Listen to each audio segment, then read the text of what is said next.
Assalamualaikum warahmatullahi wabarakatuh. Nama saya Nur Intan Sapii, kelas B Pendidikan. Tugas ini untuk memenuhi mata kuliah Fisiologi Tumbuhan. Materi yang akan dibahas yaitu gerak tumbuhan.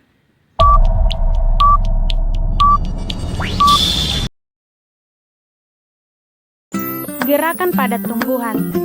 Tumbuhan juga melakukan gerak. Tetapi gerak yang dilakukan tumbuhan tidak seperti hewan dan manusia. Gerak pada tumbuhan sangat terbatas.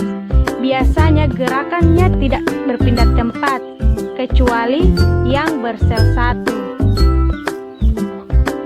Pasti kita bertanya-tanya, bagaimana cara kita membuktikan bahwa tumbuhan melakukan gerak? Berikut penjelasannya. Gerakan yang dilakukan hanya dilakukan oleh bagian tertentu, misalnya bagian ujung tunas, ujung akar, atau bagian lembar daun tertentu, kecuali tumbuhan bersel satu.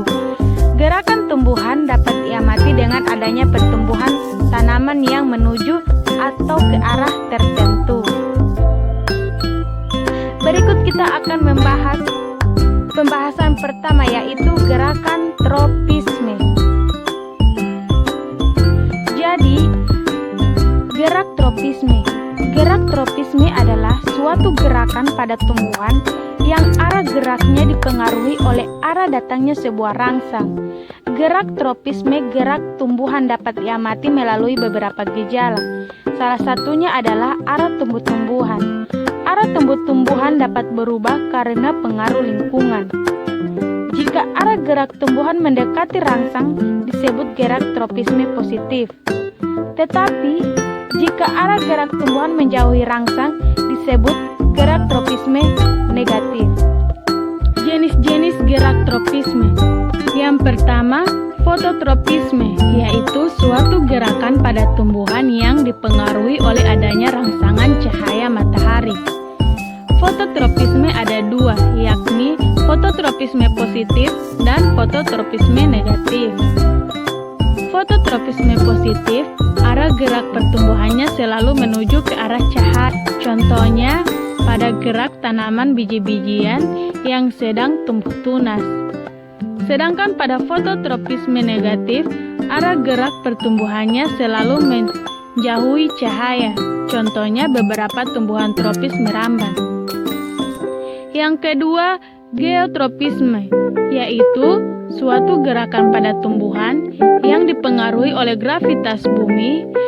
Geotropisme ada dua, yakni geotropisme positif dan geotropisme negatif.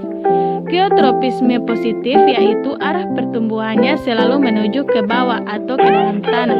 Sedangkan pada geotropisme negatif, arah pertumbuhan akarnya selalu menuju ke atas. Yang ketiga, hidrotropisme, yaitu suatu gerakan pada tumbuhan menuju ke arah yang basah atau berair. Hidrotropisme ada dua, yakni hidrotropisme positif dan hidrotropisme negatif. Hidrotropisme positif yaitu arah pertumbuhannya menuju tempat yang berair. Contohnya, pada arah pertumbuhan ujung akar di dalam tanah yang selalu menuju ke tempat yang mengandung air.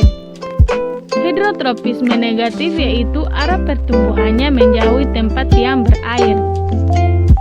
Yang keempat, tigmotropisme, yaitu suatu gerakan pada bagian tumbuhan akibat persinggungan, contohnya pada salur makisa dan batang mentimun.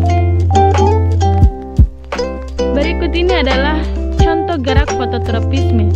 Pengaruh datangnya asal cahaya.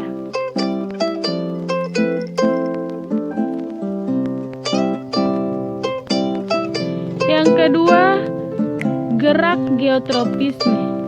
Pengaruh dari arah gravitasi bumi.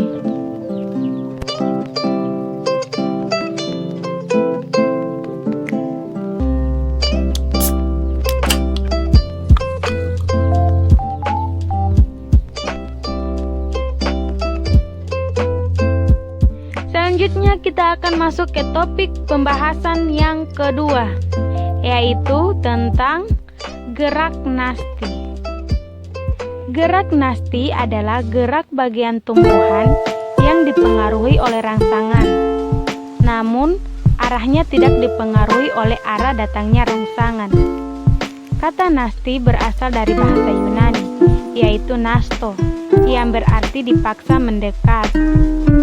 Oleh karena itu, arah gerak dari bagian tubuh tumbuhan yang melakukan gerak nasti ditentukan oleh tumbuhan itu sendiri. Berikut adalah contoh tumbuhan nasti. Menutupnya daun putri malu dan tumbuhan Venus karena sentuhan.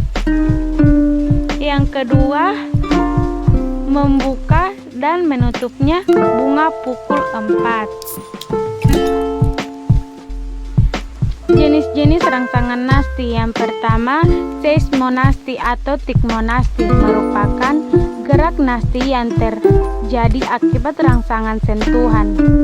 Contohnya adalah gerak menutupnya daun putri malu ketika disentuh. Yang kedua, niktinasti merupakan gerak nasti yang terjadi akibat terpengaruh gelap. Contohnya adalah gerak tidur yang dilakukan daun dari tumbuhan polang-polangan. Yang ketiga, termonasti merupakan gerak nasti yang disebabkan oleh rangsangan suhu. Contohnya mekarnya bunga tulip ketika suhu naik. Yang keempat, fotonasti merupakan gerak nasti yang disebabkan oleh rangsangan cahaya. Contohnya adalah mekarnya bunga pukul 4. Yang kelima, nasti kompleks merupakan gerak nasti yang disebabkan lebih dari satu rangsangan. Contoh gerak membuka dan menutupnya stomata.